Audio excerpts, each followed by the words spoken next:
Hola clase, vamos a hablar en este vídeo de la cronología de la Grecia antigua. La Grecia antigua es una civilización que se desarrolló durante casi 3000 años. Por tanto, hay que dividirla en distintas etapas para poderla estudiar bien. Ya sabéis que en historia siempre estudiamos los periodos históricos dividiéndolos en etapas que se diferencian unos de otros por algún hecho importante que nos hace pensar que se pasa de una etapa a otra, ¿vale? El comienzo de la civilización griega está en el 3000 a.C., una fecha muy importante que sabemos que alrededor de este 3000 se produce la invención de la escritura y por tanto el cambio de una edad histórica a otra, que pasamos de la prehistoria a la edad antigua. A partir del 3000 a.C.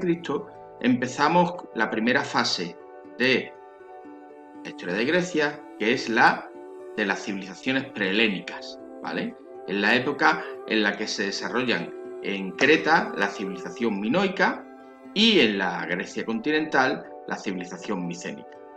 A partir del año 1100 se produce un cambio de era debido a la invasión de unos pueblos, los pueblos dorios, que acaban con estas civilizaciones prehelénicas y dan comienzo a una etapa de la que se sabe poco y además se considera que es una fase de retroceso cultural y económico, y por eso los historiadores la denominan época oscura.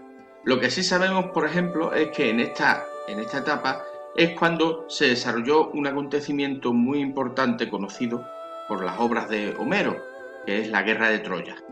A través de la Ilíada y posteriormente en la Odisea, sabemos toda la historia de Helena de Troya, Aquiles, Agamenón, etcétera, etcétera, y del famoso caballo que tenemos ahí.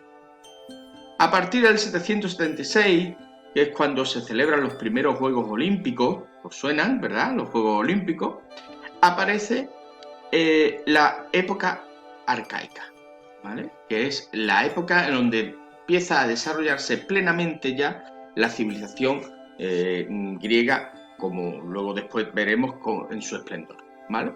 Es la época en la que aparecen la organización política típica de la Grecia, de la civilización griega, que es la polis, la ciudad-estado independiente.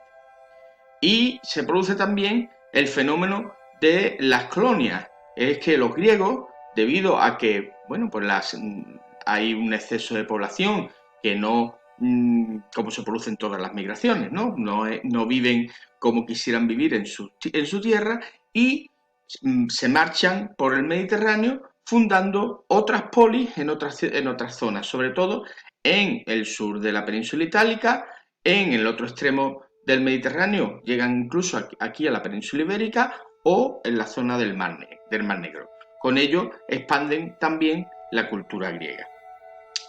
Y la siguiente etapa, a partir del 490, que es cuando la fecha es un acontecimiento también muy importante porque los griegos vencen al imperio persa en las guerras médicas y aparece ya la época clásica, es la época de gran esplendor de las polis griegas, sobre todo de dos polis, que son Atenas y Esparta. Atenas y Esparta van a ser como las dos grandes polarizadoras de todo el resto de las demás polis. O bien estaban con unas o bien estaban con otras. Es decir, Atenas y Esparta son como el Madrid o el Barcelona. O eres de uno o eres de otro. Y esto que llevó finalmente al enfrentamiento entre ambas en la Guerra del Peloponeso, que finaliza en el 334 a.C. Y el fin de esa gran época clásica, que duró algo más de un siglo.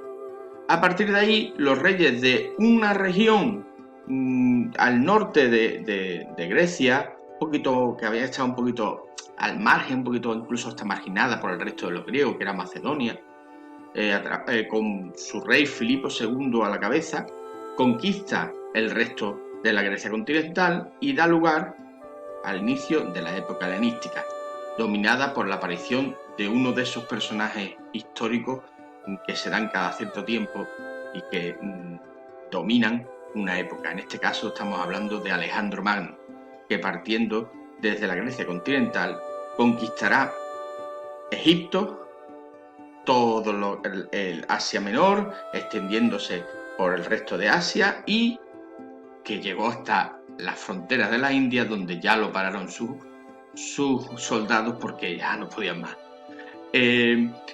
Este imperio de Alejandro se dividió a su muerte, pero llevó consigo la extensión de la cultura griega por toda esa zona, por todo el Oriente y Egipto, y la creación de una serie de reinos que mantendrían esa cultura y esa forma de pensar y esa forma de vivir propia de los griegos en zonas que hasta entonces pues no la conocían. Esta expansión de la cultura griega llegaría incluso a influenciar a una de las grandes potencias que entonces estaba empezando y que será la gran dominadora